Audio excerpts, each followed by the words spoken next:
welcome to another episode of the Simply Connected podcast, your go-to spot for discovering new connections. On this week's episode, we get to chat with Steve, and Steve leads us in a lively conversation all about his work in marketing and sports marketing, what that looks like for him. He actually got to work on the Vancouver Olympics, which I think is really, really cool. He walks us through a couple personal challenges and the outcomes that he faced with those challenges, and he also talks about connection through family. He is a very dedicated family man and has a very strong relationship with his nieces. This is a great episode, and I can't wait for you to tune in.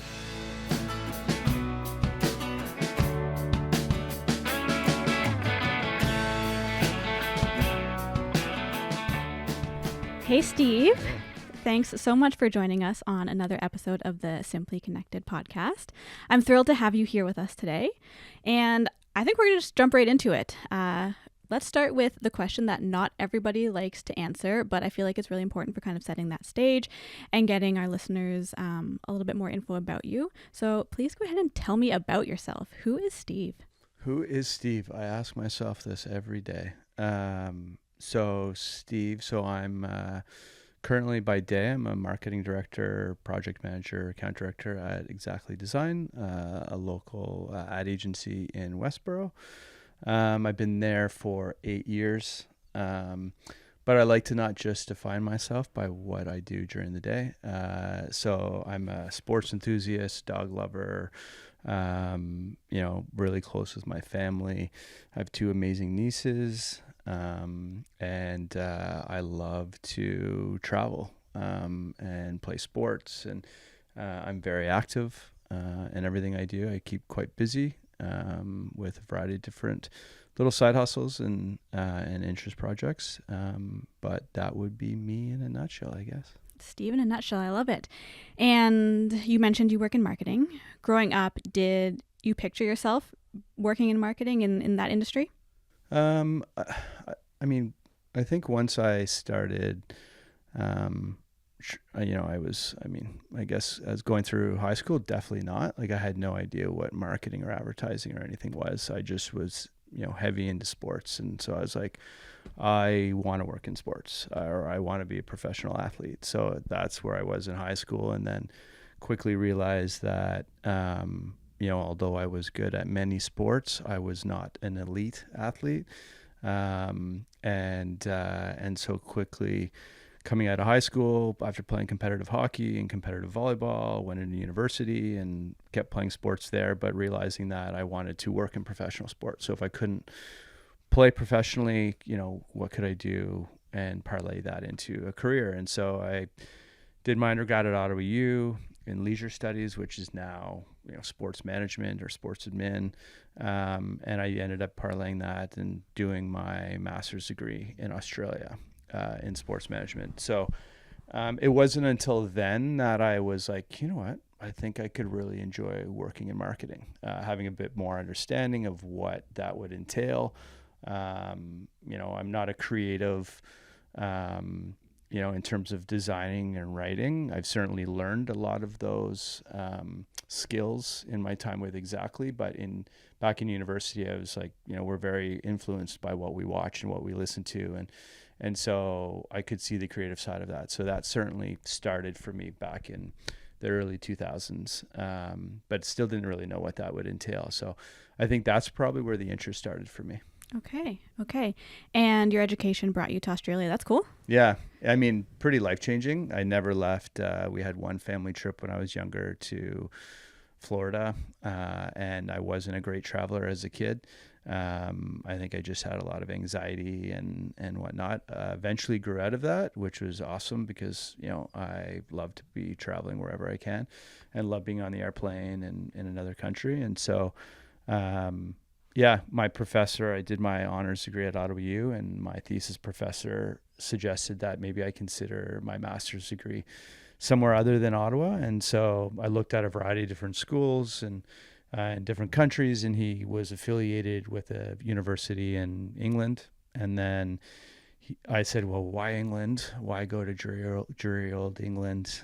How about I go somewhere warm? And so I looked at Australia, and sure enough, their educational system is very much like ours in Canada. And so they offered masters in sports management and sports admin at many universities. And so I applied, I don't know, as you do, to like 5 schools, and then I narrowed them down and really only ever wanted to go to Sydney, Australia. And so I got into that. It's University of Technology, Sydney, and off I went. That's cool. And while you were there, what type of events did you get to work on, if any, in kind of like the marketing, sports marketing area? Yeah, so I didn't really, when I was in Australia, I didn't really do many events. I mean, we talked a lot about them.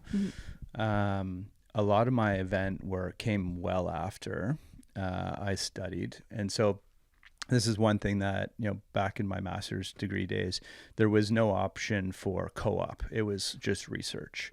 Okay. And so I had to do like a dissertation, and I had to, do a big research paper and end project. And, it wasn't very practical at all. Like, I mean, but that's the only opportunity that was offered at the university to finish my master's. So any volunteer or any work that I needed or wanted to try in events would have been all through volunteer. So I think I took like a couple months and I worked with Fencing Australia. But like that was just on the surface. I'm pretty sure I just volunteered. Like it certainly wasn't influential in any way, but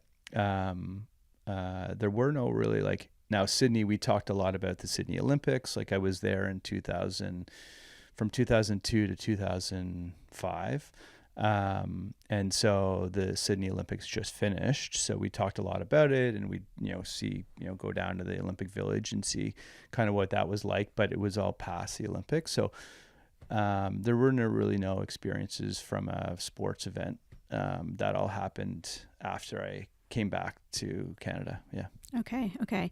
I think about when I came out of my education and was looking for opportunities like that. Australia was one of the ones on the list, and there's a couple agencies that place graduates with internships in different countries where you get to work on neat events like that. So I think Sydney and Melbourne were at the top of my list when it came to looking for places to do that.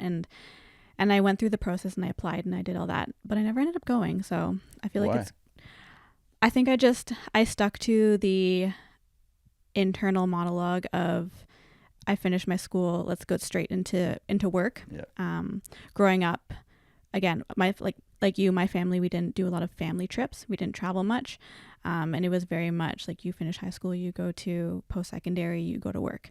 And I think that's kind of where, coming out of post-secondary, my internal monologue was like, oh, well, time to do the next step. There's no time for fun. So I never did it, but I think it's cool that you kind of took that leap and went there. So, and it's funny you mentioned that. If my buddy runs a private education, and he does a purposeful gap year, and he may be somebody I can connect you with because he's a good speaker, but he comes a lot from the education, and as in society we're always pressured, or I felt like I was certainly pressured, not by my family, but and I don't think they realized if they were putting any pressure, like, once you're done high school, what's next, right? Like, what's the next school? Where are you going, educationally next? And I think everyone's afraid to take a gap year, and everyone's afraid to not go to school because, if you don't go to school, you're not going to get a good job, and you're going to live on the street. And clearly that's not the case. And so naturally from high school, I went into university because, there was really, I didn't even consider a gap year. But it wasn't until I finished my undergrad where, there was pressure to, well, if you're not satisfied with your undergrad, maybe I should do a postgrad. And so then at least I was able to kind of take a bit of a passion that I had that I wasn't really able to see through. Like, I didn't have much traveling experience until I went to Australia, so, flying across the world, not knowing anybody. I knew my family dentist, who put me in touch with his best friend over there. And actually that was awesome. But it is interesting. I do find that, we are afraid to take, a leap of faith because, you don't know what's coming. And so my buddy who runs that private education he purposely has set up this program where, students coming out of high school or, even finishing university, rather than spending, $30,000 on education that you're not sure you want to do, here's a purposeful, structured gap year that I can teach you. He can teach you a lot of life skills to then make an educated decision on where you then want to spend your money. If you want to go to school, great, but at least you now have thought about where you want to go with that. Where I think, for me, I wasn't necessarily sure, and it's definitely worked out for me, and I'm very happy it has. And I'm thankful for that, but I had no idea at the time that, it would have worked out this way. Mm-hmm. And I think too, kids coming out of high school are still so young, right? I think back to when I graduated high school and I was, I think, only 17. And at 17, like, there's no way I knew what I wanted to do. And education was a hefty price to pay when I went from one or two programs just to try them out, and then decided, no, they weren't a good fit, until I actually pivoted into what it was I wanted to do. And fortunately, I've been lucky, and I love what I do. But yeah, I think having that gap year, or being encouraged to maybe live a little bit more life before you kind of hone in on that next chapter of your education is important. And we may talk about this later, but it's like the self-learning. There's no time better than, your spare time, than starting to figure out where your interests lie. And, there's not a program out there for everything that you want to learn, but online is a great resource now to learn stuff. And that's certainly how I've developed professionally.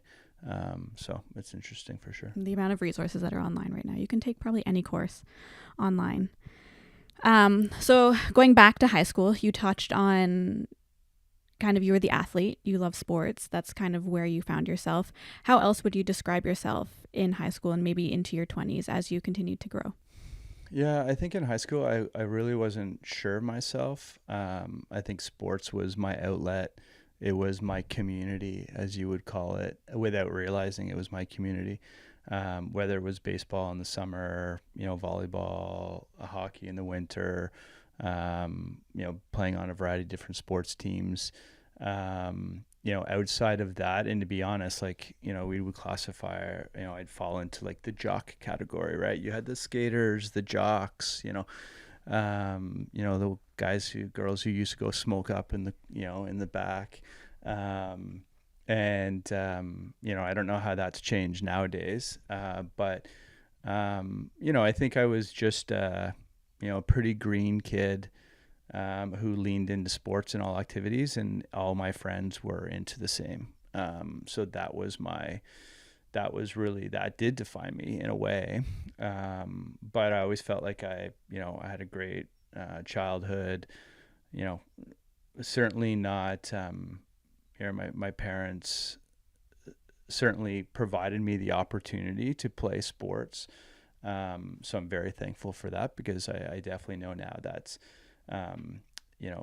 not always the case, and I'm very fortunate to have had that upbringing, because sport really did help make me who I am today. So it did provide me the confidence that I needed. It did provide me the understanding of how to deal with people on a day-to-day, understanding how to be competitive, how to be a team leader, how to be, work as a team, really helped me understand hard work. So certainly, I in a way, I guess I don't feel I was defined by sport, but sports certainly helped guided me in every part of my life, that I wouldn't have realized at the time, for sure. Mm-hmm. And you grew up in Ottawa? Yeah, I grew up in Canada. Okay. Yeah. With one sibling? Yes, I have she just turned 50, sister. So she's 4.5 years older than me. Okay. Yeah. And did you guys go through high school together? I guess 4 years behind. Yeah, you were so little... not so much. She actually didn't go to my high school. She went to the public school. And so we're just at that age, so we didn't really hang out. And to be honest, I wouldn't say we got along. It's not like we didn't get along. I mean, there's always the sibling rivalry, but, I always remember like us tattletaling on each other and me getting in a lot of shit because, she would complain to my parents. And, but she definitely I look back now, we have a phenomenal relationship, and she's the mother of, my two amazing nieces who I adore. And so, I look back now and yeah, we weren't overly close, I would say, but we weren't not overly close. I think it was what seemed to be a typical, brother-sister relationship. And I always remember having a crush on one of her friends and, older girls and things like that. And, but she certainly, I would say, she helped pave the way. She made it easier for me, because, everything I did, it wasn't the first time my parents experienced it. They would have experienced it in a different way through my sister. And so, that's where our relationship lied. I think too, my sister, so I'm the oldest, my sister is 4.5 years younger than me. And I think about kind of the phases of life and how maybe you can relate to with your sister, but growing up, we were close at that young age. You always wanted to play together and do things and activities. And then one of you reaches that preteen stage before the other. So then it was, don't talk to me, don't hang out with me. And then as you're getting into your later teenage years, they're coming up in the preteen stage, and it's still, you're the baby, don't hang out with me, we don't want that. And then it wasn't until maybe into our 20s that we kind of redefined what our sibling relationship looked like. And I think it brought us a lot closer together because we were out of those growing stages, like the growing pains that you get as you age. And now when I think about my relationship with my sister, I feel so fortunate to have her in my life and to have that bond that we do. And there's tons of things that we get to do and experience together now, whether it's travel or concerts. And I think it's almost like you come to appreciate more that built-in connection that your parents gave you. And so when you think about connection as a whole, what does connection mean to you?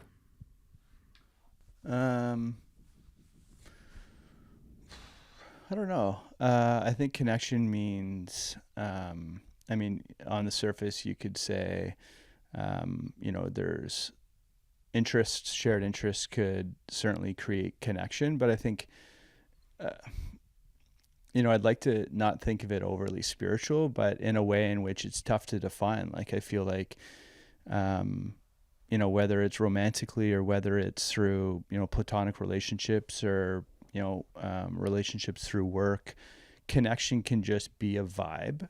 And I don't know how else to other explain it, but I just feel it's like a feeling you have. And there could be a lot of, it's very situational, but, long term, I feel connection is based on, I think, shared interests and passions and, goals and, and mindset for a lot of, situations. So for my sister, I think our connection now is, maturity, that we didn't have when we were younger. And so, and I mean, the maturity that we have now as adults and realizing, what's really important.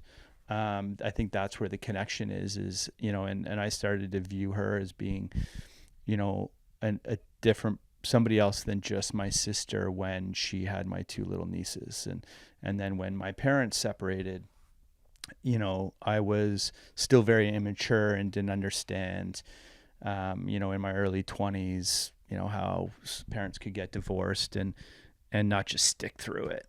How do they throw away 25 years of marriage? And I was like, no, they're going to get remarried. Why did I only have one father? And just very selfish in a way. And my sister certainly helped me through that. And just, different maturity levels. I feel like, we were, then I looked at her as, a big support system for me. And a way to remove myself from the situation because it's not about me. And so in that kind of way, that's where our relationship changed, where I looked to her more as, a role model in a way. I guess I've never really said that before, but I guess really without realizing she was that.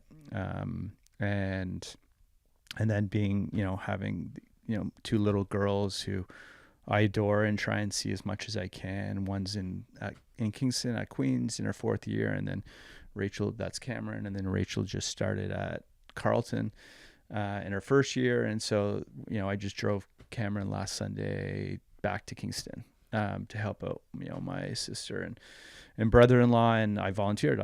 It's not often I get an hour and a half, with Cameron now. And so I was like, I'll drive her, and it forces her to talk to me and find out how university is and stuff. And so, yeah, lots have changed for sure for my sister and I since we were younger. And I guess deep down, she certainly turned into a role model and I guess would be, which, honestly, I've never really thought through it that much, but for sure she'd be a role model. Yeah. Yeah.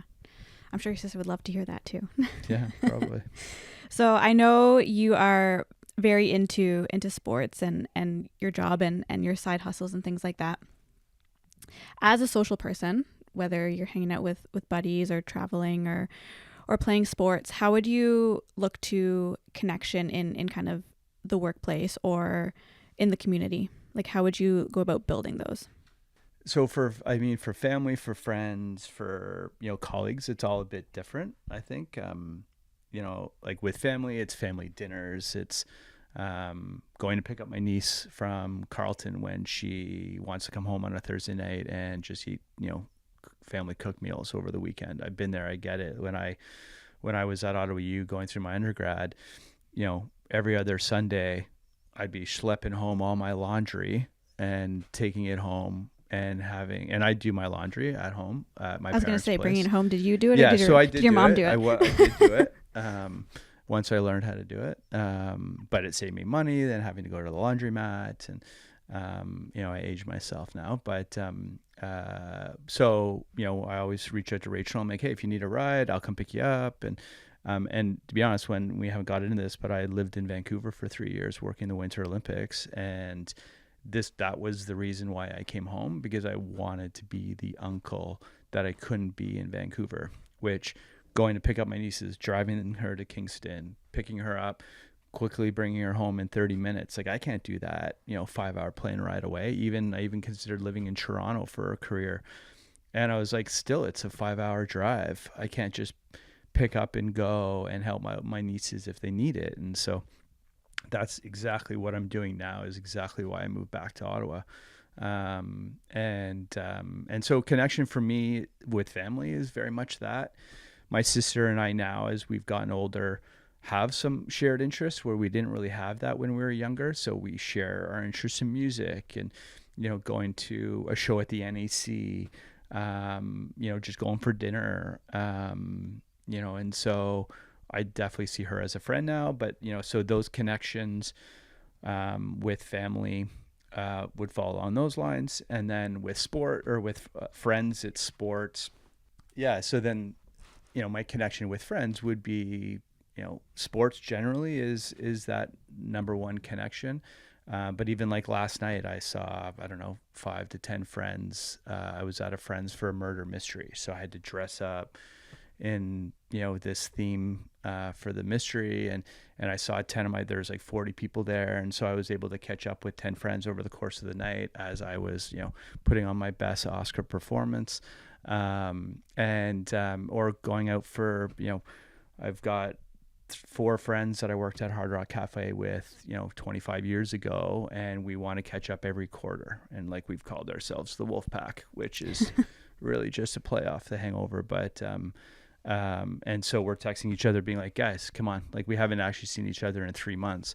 We're doing a bad job at staying in touch. And so just catching up over, if it's once a month over beers or once every couple months, trying to put that in the calendar.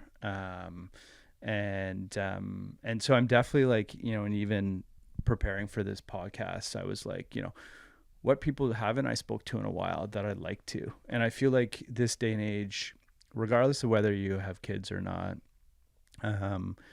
life's busy. Mm-hmm. And we all find, different ways to keep busy. And I think it's, having a family and having kids is busy, but, there's lots of other responsibilities that people have that keeps them busy on a day-to-day. And so it's tough sometimes to keep those connections strong. And so I'm trying to remind myself to circle back and, if my friends who have kids are too busy or they don't find the time, their priorities aren't, doesn't mean that I can't try and set something up with them. Or to not try and get frustrated because, they say no all the time and whatnot. Or if I'm busy and, the vice versa happens, then, how do we find a way to stay connected? And so with friends, I think that's that is a big community for me. Saying yes more times than saying no. At the end of the day, when are you going to remember a great 8-hour sleep over a great night with friends, right? Oh, I got to get home early, or, it's too late. I got to go home. I got an early morning tomorrow to go to the gym and to do stuff around the house. 25 years from now, are you going to remember that? So I'd rather have those experiences, and, lack a bit of sleep, because of it. And then I think work connections are certainly different. Even as simple as, at our studio, we have a creative studio and we've got a great culture. But I'll make my coffee in the morning and we'll just shoot the shit, as people are coming in. And that's actually where I find I get a good connection with our staff. And then, everyone is a bit different in their own right, but you all have some different shared interests. And, so, but I was thinking back to, I guess in the morning is when I really, kind of maybe not let down my guard, but more, just be real, and not so focused on work and deadlines and things like that. And so, we do a lot of, we probably don't do it enough, but we have staff lunches, and whenever there's holidays, we have a Christmas party, we have potlucks all the time. And that's our way to kind of connect and keep a community there through work. Mm-hmm. And I feel like you've answered two questions in one, because you kind of touched on how you kind of nurture your existing connections and relationships, at the same time how you go about building them. Have you had any kind of, I guess, work relationships cross over into more friendships? Do you take work relationships outside and build friendships with them, or do you try and keep both separate? No, I mean, if they naturally occur, I'm definitely open to it. How can you not let, personal interests, I'm not one to say, no, we can't be friends outside of work. I think growing up, I had always a variety of different groups of friends. So I had my sports friends, I had my hockey buddies, I had my baseball buddies, I had some volleyball friends. I had high school friends, I had university friends. I used to have a trailer, up in White Lake, and I spent, pretty much my adolescence up there. So I had a good group of friends up at, the campground. And then I had my university friends. So I was always the one trying to be like, okay, I'm going out on Saturday night. Who wants to come? As opposed to be like, oh, I'm only going out with this group and I can't bring them all together. So I always tried to bring everybody together, for one, just because why wouldn't I want to see everybody in the same place, as opposed to trying to make it to 3 different, spots. And so if there's work relationships that we have enough shared interests, similar age, I think that's another thing. But then I do have to, there's a certain level of responsibility, that I have to maintain, obviously, at work. And so I would say, long story short, I would say I definitely have personal relationships that have come from work. But there is a fine line in terms of when they actually get into that, friend group. And then, when they're at work, if they're reporting to me, then I still have to, treat them like I would everybody else. And make sure that, regardless of being a friend, I think I handle that pretty well. So there's no favoritism or anything like that. But for sure, if a work relationship, we shared enough common interests, and that I'd see them as a great fit for my friend group or whatever, then yeah, sure, I'm open to it. Yeah. How do you go about looking after yourself in the midst of maintaining and nurturing all these relationships that you have? So self-care? Yeah, you can approach it from self-care.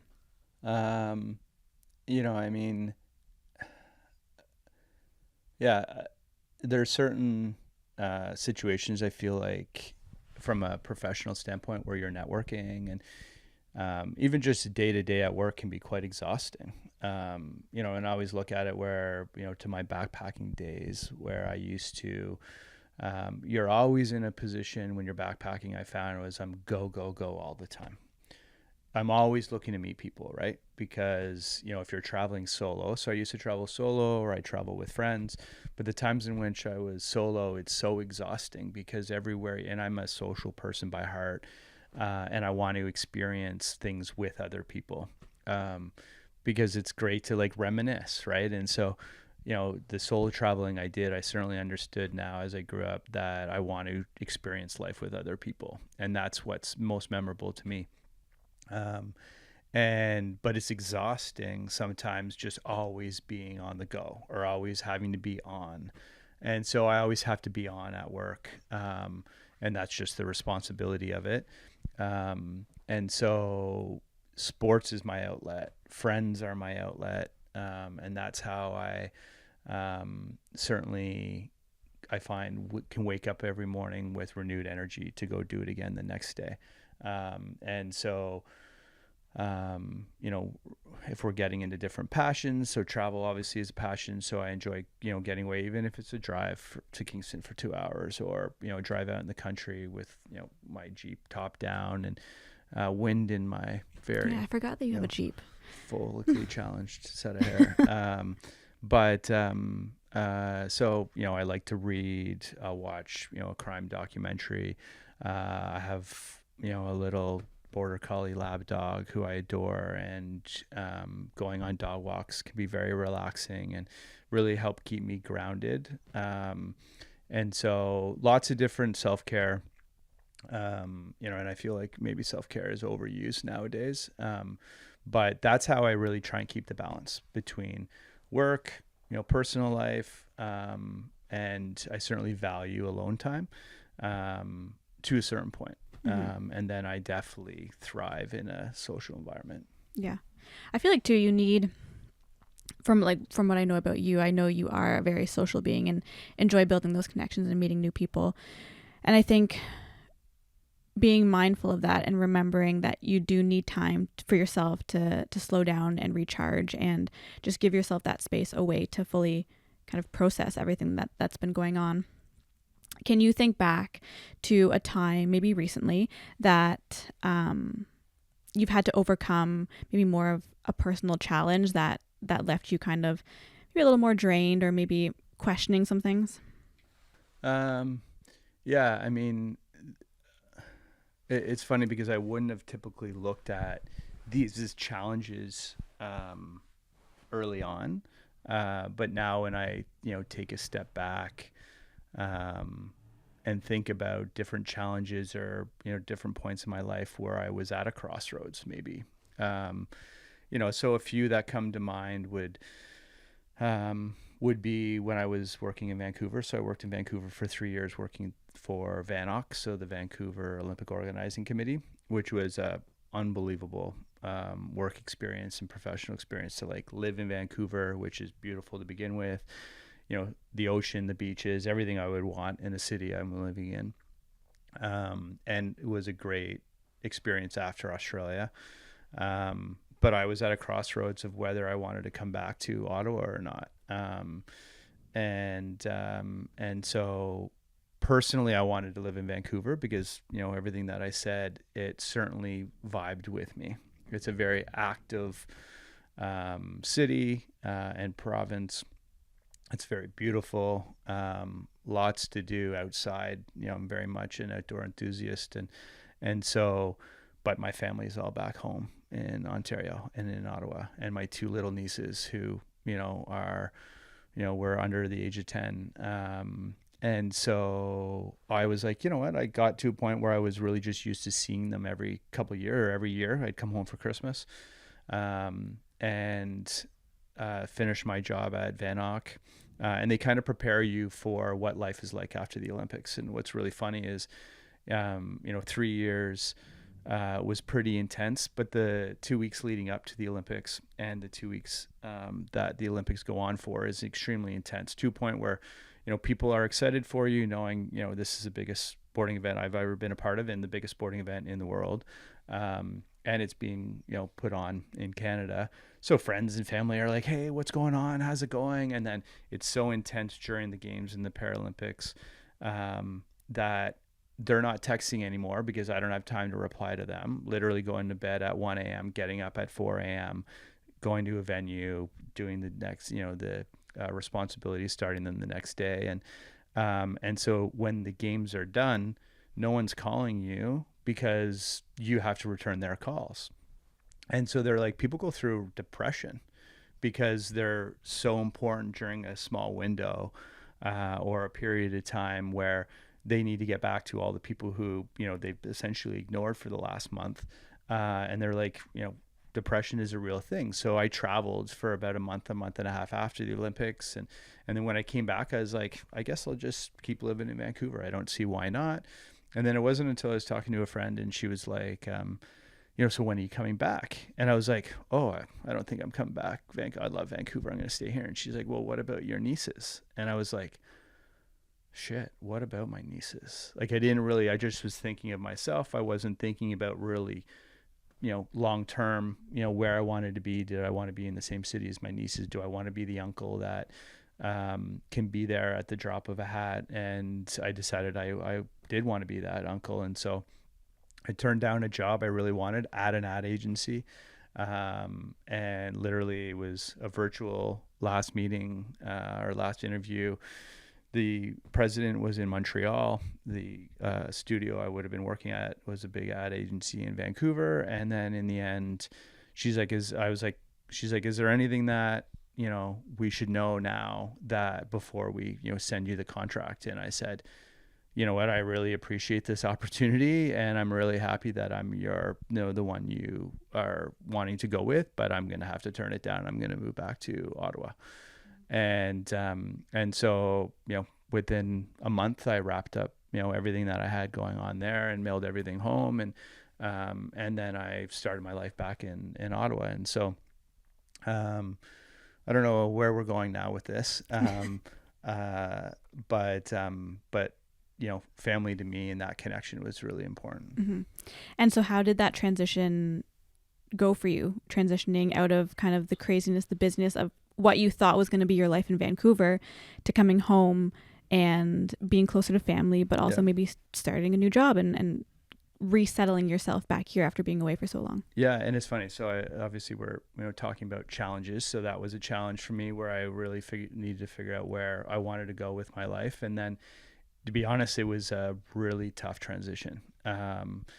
Not from a tough transition professionally. So after being, having a phenomenal experience working the games for 3 years, and I had a good community of friends in BC, but it wasn't difficult saying goodbye to them. BC I found is very, it's very, cliquey, and I had a good group of friends there, but no friends that I left being like, yeah, these are lifelong friends. Like my really good friends from, let's say university were still my really good buddies. But I did have a few that I met in Vancouver that were actually from Ottawa. So I reconnected with them when I got back, and we actually created this little unemployment community. So we all came back unemployed, and we went through the experience of the trials and tribulations of being unemployed and not getting jobs. And so we'd meet every Tuesday at my buddy's place, and we'd play cards and have a couple of drinks and, share how our bad interviews went, or share about how frustrated we were with not getting a job. And I was unemployed for 3 months. I took EI. But what I realized was I was unemployed because I wasn't just looking for any job. I was looking for the job. I was looking for the job that I wanted. So I was extremely picky. I had a master's. I have all this sport event experience. How do I parlay that? And coming back to Ottawa really limits me because, it's not a very big city. It's not Toronto with 5 million people. And that's why I looked at moving to Toronto, because my opportunities in marketing and advertising would have been there, even with sports, would have been there, at least much more plentiful than they would have been here in Ottawa. So it was actually great having, those 3-4 friends where we'd meet every week, and I'm realizing that I'm not the only one who's struggling here. And so to lean on each other for advice, just to know other people were going through it too, was what made it much easier. And to be honest, when you come back from, a contract, and that's really what I was on for 3 years, the first month, now I did spend 3 months in BC after. So I went through that period where I was like, oh, I don't need to work right away. And then after 6 months, I was like, okay, it's time to come back. And then that's when I went on EI and realizing that, I'm not getting jobs that I'm overqualified for. How is that possible? And I remember like I interviewed for like a marketing coordinator position just to get a job with a marketing, a little agency in Ottawa.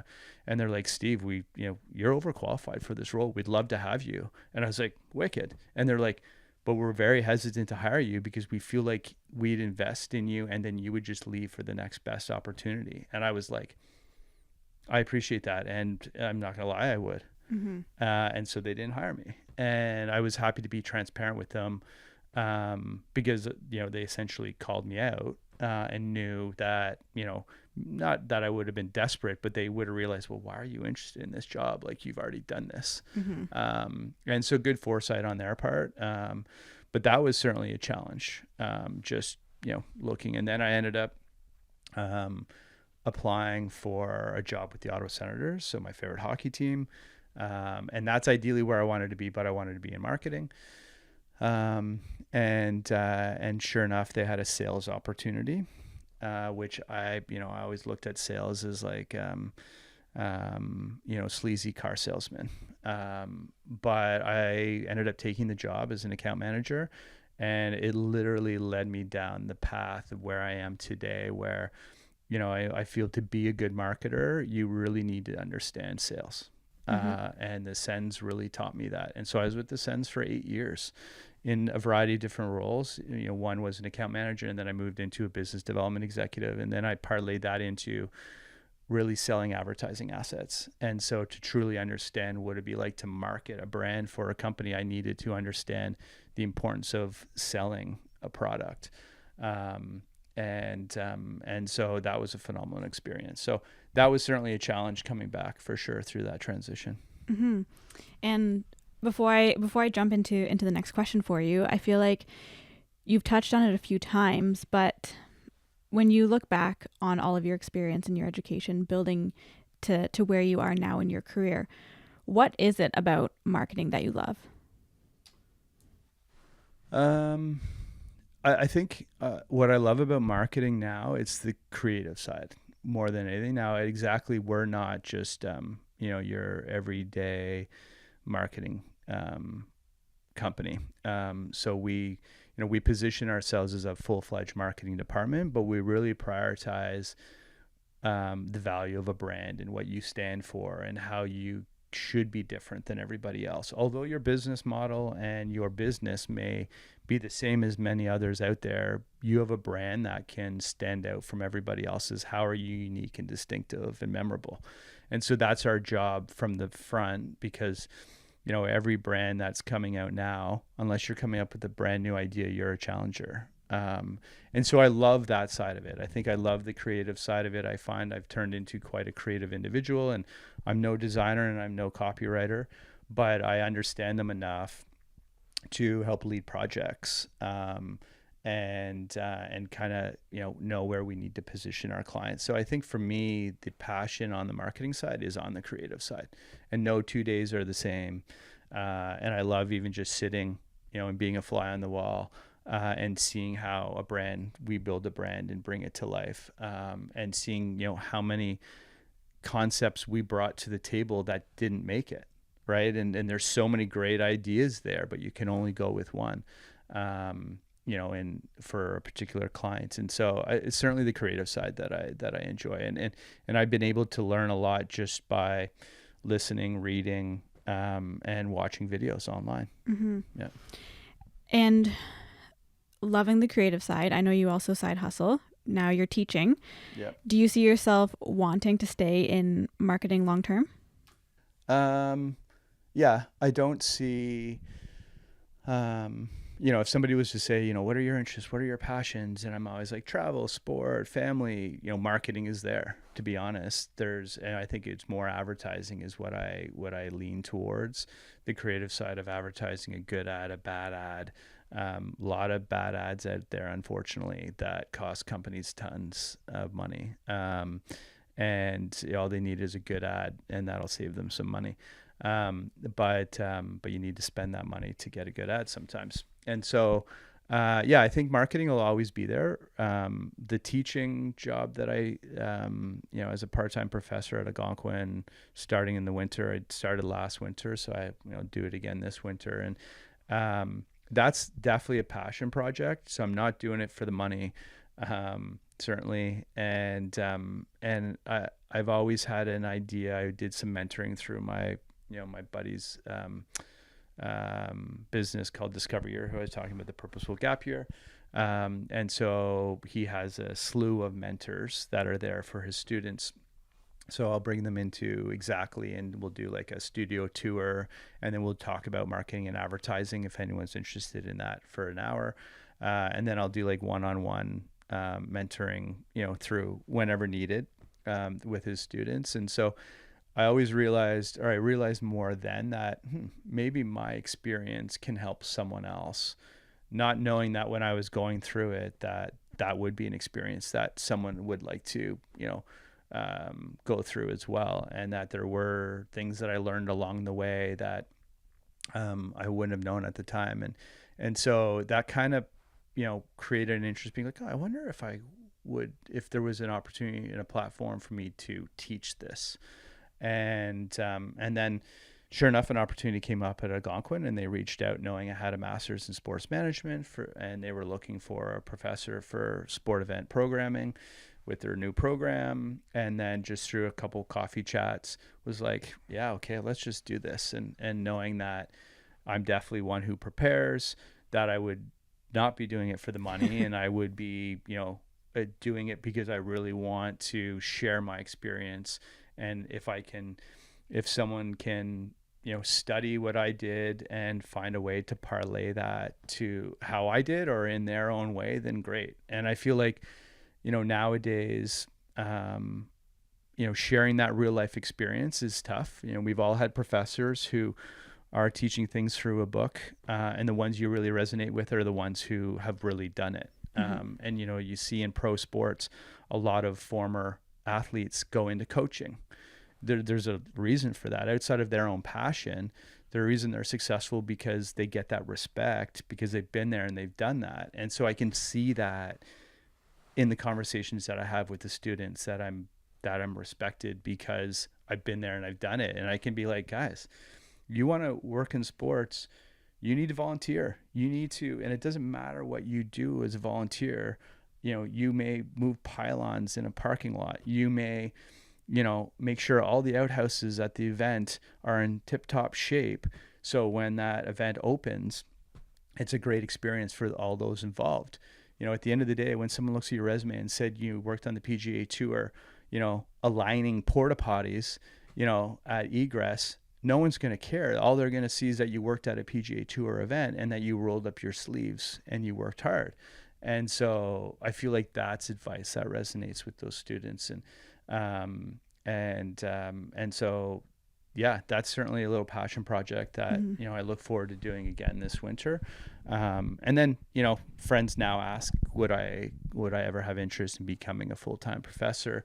I don't know. Like if I did it full time and then I was paid to have the opportunity to prepare, I certainly couldn't take on more classes than one now because I have a full-time job. Yeah. But I can certainly appreciate, the passion that these teachers have for what they do. Mm-hmm. And to your point too of encouraging students to volunteer, I feel like it's the connections they meet, right? It doesn't matter what job they're doing. They're getting the experience. They're building those connections because you never know where they'll lead. And I feel like you set up this question perfectly because you just talked about mentoring and teaching and guiding, I guess, the next generation of workers. Is there someone in your life, knowingly or unknowingly, personally or professionally, who has maybe helped guide you or inspire you?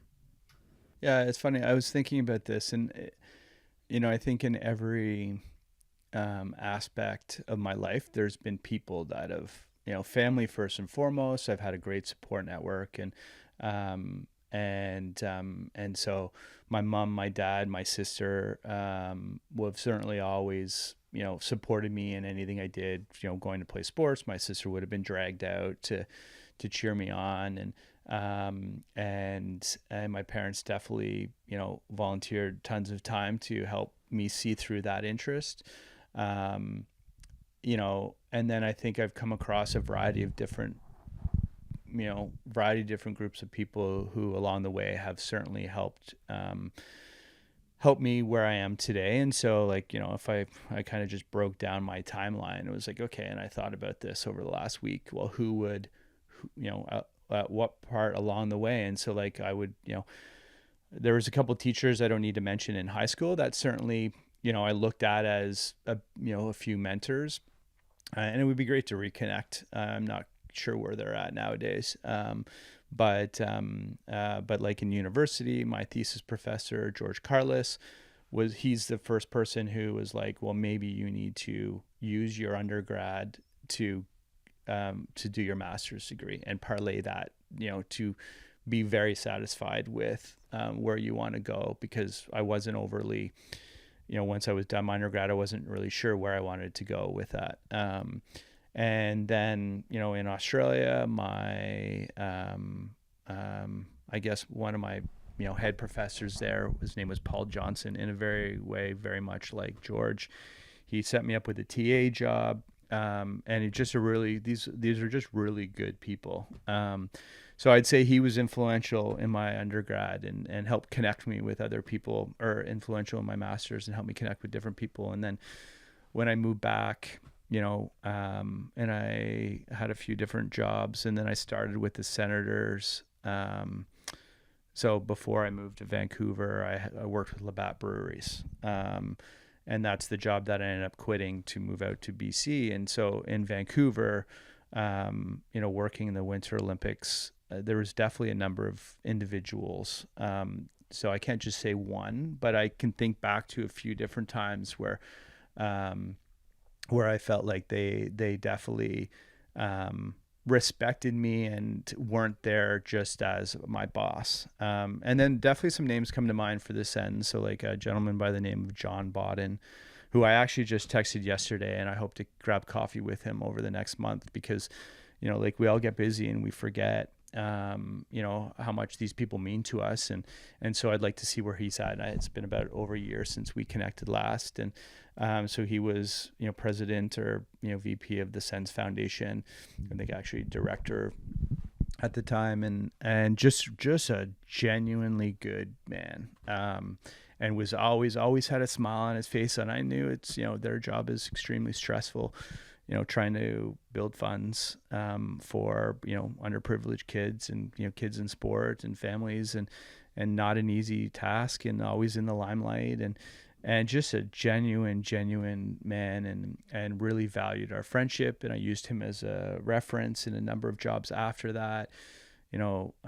Cyril Leader was, whether he realizes it or not, we had a lot of conversations, or a few conversations in his office, in his first tenure with the Senators. When I was there, he was very much involved in the sales and marketing aspects, as being president at the time. He certainly wasn't micromanaging everybody, but he wanted to be a part of the solution, and he had an open door policy. And, often even at that age, you'd be very hesitant to like go in and ask your president questions. And I was like, fuck it.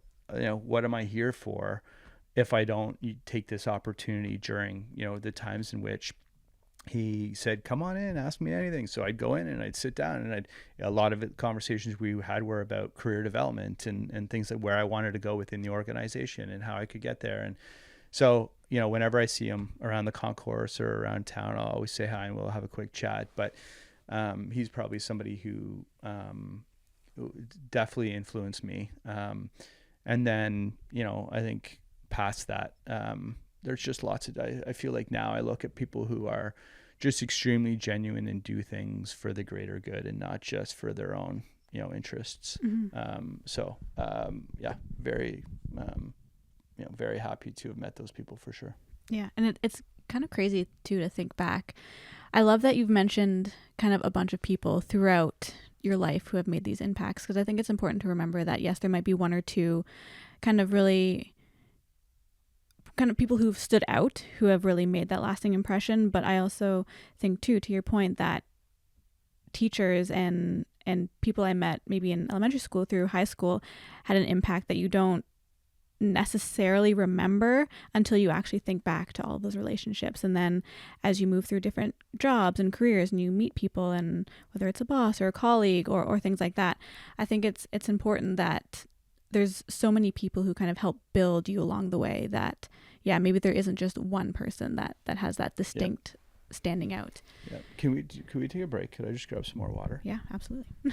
So on the quick topic of challenges, Vancouver was an interesting challenge, and that transition, and then even my transition to Sens was a good professional challenge. But I was thinking back to this the other day. So I climbed Kilimanjaro in 2014 with 4 other buddies. And I went into that experience having no idea the challenge that was ahead. So we spent, 3 months preparing for this trip. And I remember when... Wait, can I interrupt you? And before you jump into the story, because I really want to hear the story, what made you want to climb Kilimanjaro? I didn't, actually. Okay. And that's what was really funny. So we were all, out one night, and we're all very much into traveling, and I'm less, as much as I love the beach, and, there's a time and a place for an all-inclusive experience. There is, and which I'm actually going on one over Christmas with my family, which is I'm quite looking forward to. So I think one of the guys threw it, we should go climb Kilimanjaro. And I was like, really? I was like, I'm not much of a hiker, as much as I love being outdoors, and I lived in BC and did a bunch of hikes there. I mean, nothing screamed to me as like, oh my God, I got to do Kilimanjaro or like Everest or whatever. I just looked at that as being such a big, challenge that I was like, but I was like, oh, but I could do an African safari. That would be really cool. And I just pictured like Jurassic Park. And then so we started, the conversation turned into, to be more serious, and how do we do a safari, and then how do we do Kilimanjaro? And so the whole time we're talking about Kilimanjaro, I'm just looking forward to the safari. And it's like, sure, I'll do Kilimanjaro. But I'm really excited about the safari. And in the end, like, the thing I remember most is the climb and Kilimanjaro. And I mean, the safari was outstanding and amazing and such a cool experience. Like, we, one night in the safari, we were overlooking, the Norgo crater. And like, another night we were in military tents, and we had these warriors standing outside our tent whenever we wanted to go to the washroom in the middle of the night. Because we had to be escorted to the outhouse, because we're literally in the desert, and there's live animals, and there's, lions that would come through, and elephants or whatever. And so a couple times I remember going out to like go to the washroom over a couple nights, and they're like, no, you need to go back in your tent, which told us that there was active wildlife, that we were not safe to be outside of our tent. But so, yes, that was really cool. But the climb was just, so that's kind of how it all started, going back, was through conversation and just our sense of adventure. And then the climb was just more of like, and it's not an overly difficult climb when you think about, scaling the side of a mountain, or you think rock climbers. Like, it's not it's not a technical climb. It's just a mental climb. And so literally you're walking very slowly up the side of a mountain, and there's different terrain. So we climbed over 4 days, and then we climbed down one day. But it's the altitude, right? You're going from, just above sea level to, the height of, the summit was 19,531 or something like that, feet. Which is like just under 6,000 meters. And you're breathing extremely thin, oxygen. And so I remember leading up to it, and being fortunate working for the Sens, they had this hypoxic training set up for high performance athletes, because they play, in Denver, and they got to train to be prepared to not always breathe the same level of oxygen we are here, which is like 21%. And so at the height of Kilimanjaro, I think it's like 9.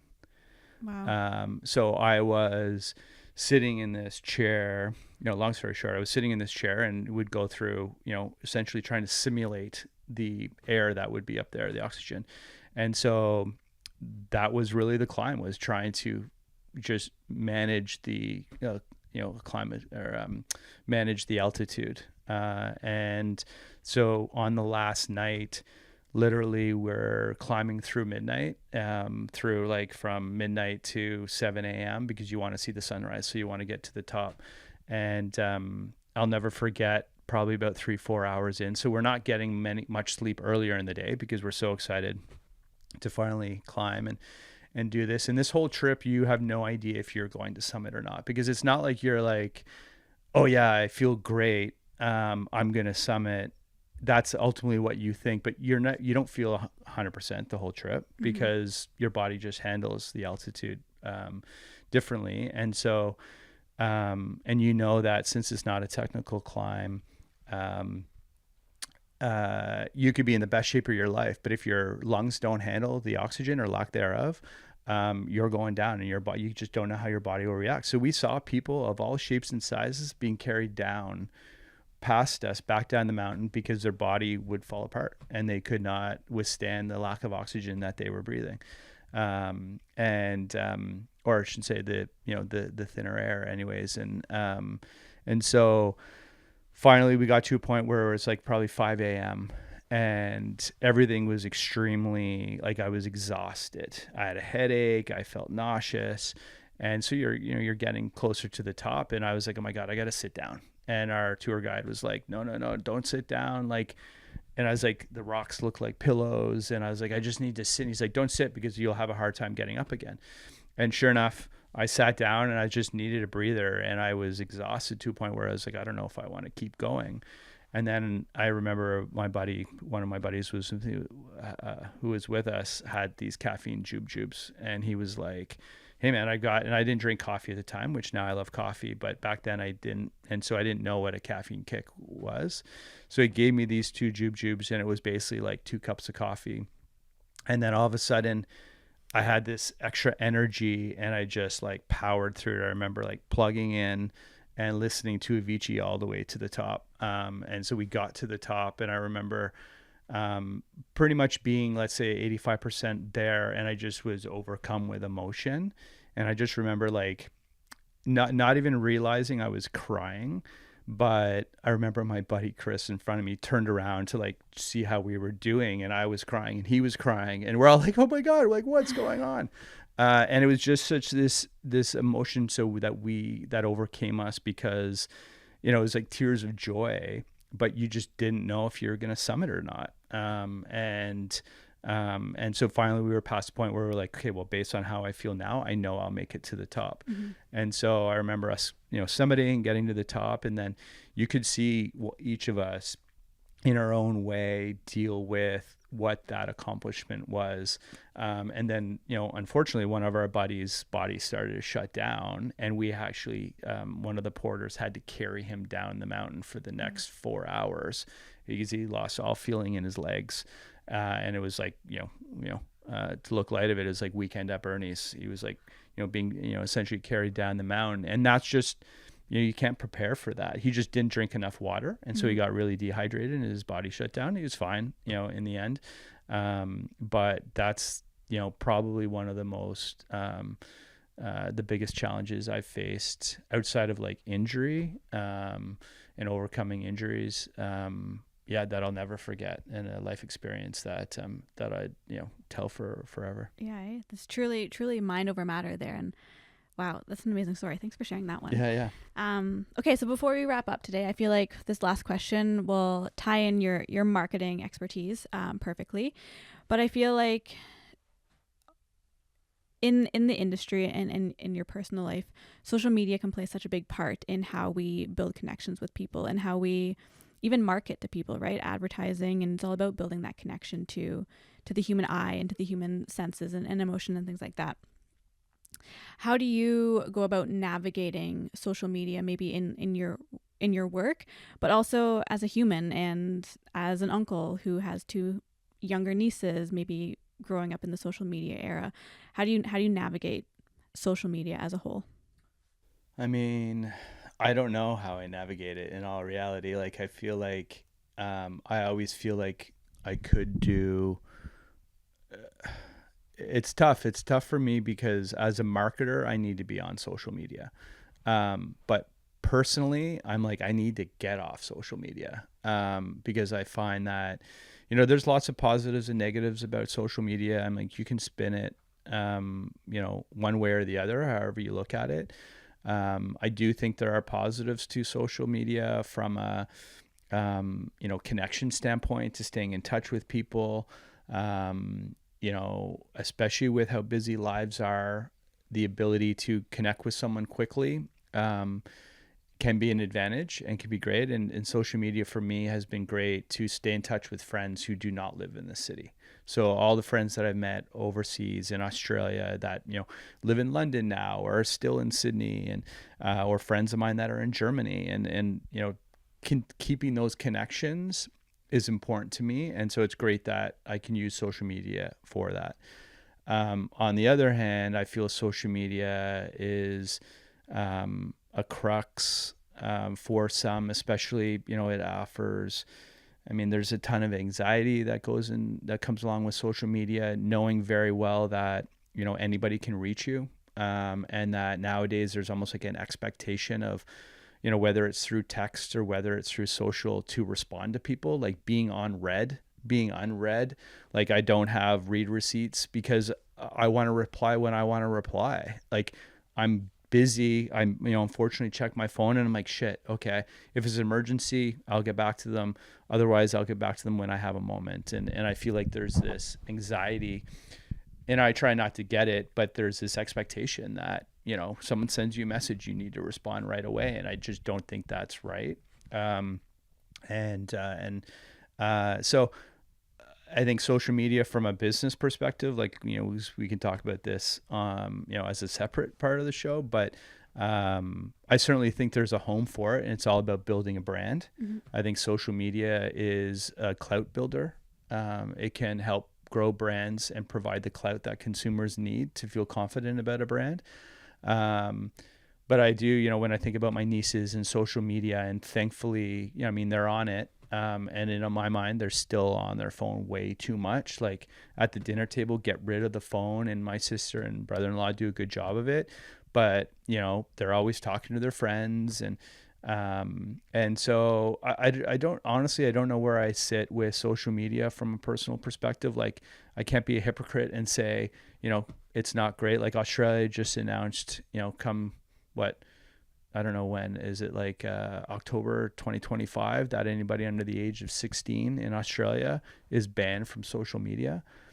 So they will need to come up with like a verification system to determine your age. And if you're under the age of 16 in Australia, you won't be allowed to use any social media platform. And so that'd be awesome if we brought that to Canada and to Ontario. Because I feel like kids, they're on their phones too much. And I do feel the digital side of things, and we're getting off a bit of topic, but the digital side, whether it's social media or not, or gaming or being on your phone, is extremely distracting. And I feel that it can be more limiting than not, dealing with conflict resolution, dealing with kids who, are on their tablets and their parents are trying to talk to them and they're zoning them out because they're playing a game, and or they don't know how to handle not getting what they want, and because they're thrown devices to just, leave their parents alone or whatnot. And, we can talk about that on a parenting show, but at the end of the day, I think there's a home for it all. I'm just not sure, where, where that fine line truly is. But I find that social can be it can provide this expectation, and we talk about fake news or this unrealistic view of what the world really is, and people's view on social media. People share on social media what they want people to see, and generally it's the positive side of it, but not a lot of people share all the negative stuff. So it's really an unrealistic view of what life looks like. Fair. And I would tend to agree with that too. I feel like social media can be a great connector. Let me just check my Instagram here, but just whip it open. No, it can be a good connector, but you're right. People show you what they want you to see in all senses. All right. Well, we are going to jump into a quick lightning round of questions, because I feel like this is always the fun part.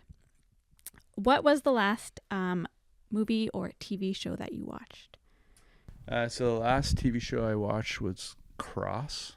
Okay, I've seen a couple people have mentioned that. It's really good. I mean, that's kind of I'm totally into like the mystery and whodunit and suspense side of it, and I think it's really well done. And so so that's the last TV show that I watched. Yeah. Cool. Last book you've read or podcast that you've listened to? So a book I'm reading right now is How Brands Grow by Brian Sharp. Very on brand. Very on brand. So I always have two books on the go for me. I have a professional development one, and then I have one that I like to just disappear into. And I'm actually going to head to chapters after, because I'm at that point where I now need another fiction. But they're generally mystery fiction. And I have this golf book that I'm reading called Missing Links. It's really just for anybody who golfs. It's just more of it's written by Rick Riley, who's a very published and award-winning golf writer, and it's just pretty lighthearted. And so anyone who golfs certainly would appreciate it, because it's coming from a perspective of 4 average golfers. So How Brands Grow is a good one. I'm actually just finishing a local book, or local artist, author. So it's called, what was it called? Zebras. Stop Looking for Zebras. And it was written by Robert Smith, who actually owns Green Melon. Oh, cool. And I met him a couple times through Exactly. And it's actually a book written for like graphic designers and creatives, but because I work with graphic designers, and do consider myself somewhat creative, I would just like to see the perspective from, a creative director. And so it's an interesting book. So I'm getting through it, but I have a slew of, books that I've loved over time. I'd say my favorite book of all time is The Alchemist. And there's just so much there from a life journey and hard work and determination that I'll read that every few years. Yeah, that's a good one. If you could have one superpower, what would it be? I would say my superpower would either be time travel or teleportation. And it's funny though, because I don't like living, I'd say most of my life, or I don't think there's anything I regret in life, but there are times in which I feel like there was decisions that I made at a particular time that it'd be interesting to know what would happen if I made another choice or made another decision, right? It's like that's those sliding door opportunities where you make one decision to cross the road, and if you didn't and you made another, you'd meet like, the woman of your dreams, or you'd, run into somebody you wouldn't have expected otherwise too. And so I think going back in time, so to teleport would be pretty cool from a time travel perspective. And then because I'm such a big traveler, to just teleport and be like, I'm going to Mexico, and I'd be there in 5 minutes would be awesome. Yeah. I feel like teleportation has been a popular answer just because it eliminates all of the in-between. Like it'd be so great to just get there. Yeah. If you could have dinner with one person, living or dead, who would it be? It's a good question. And I thought through childhood idols and people I respect now, but I actually think the one person that I'd love to sit down and have dinner with would be my grandfather, who I never met. Okay. So my mom's dad, Victor Jukes. And so we saw him what are we now? December 1st. So we saw him at the War Museum on Remembrance Day. So I went with my mom, or the Remembrance Day weekend. So his medals are at the War Museum, and we haven't gone to see him, in a few years. And it's funny referencing going to see him because, he's not around. But I'd probably say like he fought in the World War II and the Korean War. He's well decorated. I want to say he was a general, and his picture and medals are at the War Museum. He was a professional hockey player. So he used to play for the Montreal Maroons prior to them being the Canadiens, and then had to make a choice to go fight for his country or keep playing hockey. And he went and fought for his country.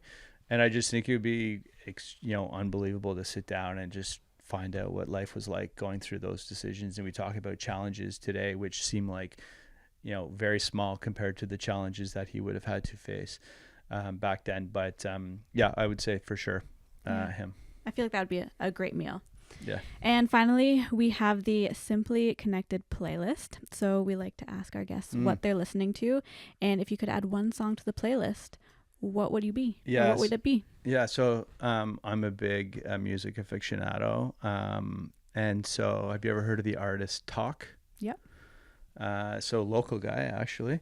So from Ottawa, and making quite a name for himself. So he has a song called, sorry, I wanted to make sure I said it right. Where is it here?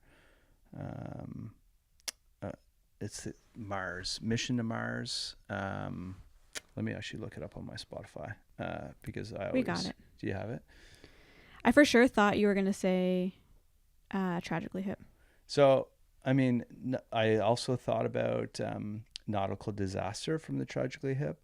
So it's Runaway to Mars by Talk. I always just call it Mars, but seeing him live is awesome. And to be honest, if you don't know the song, it's phenomenal. And he talks a lot about like mental health, and you can tell he's gone through a lot of it, and it's very powerful. It's a big anthem. So I loved it. I listened to it quite a bit, especially over the last couple of years. Just, it's quite uplifting.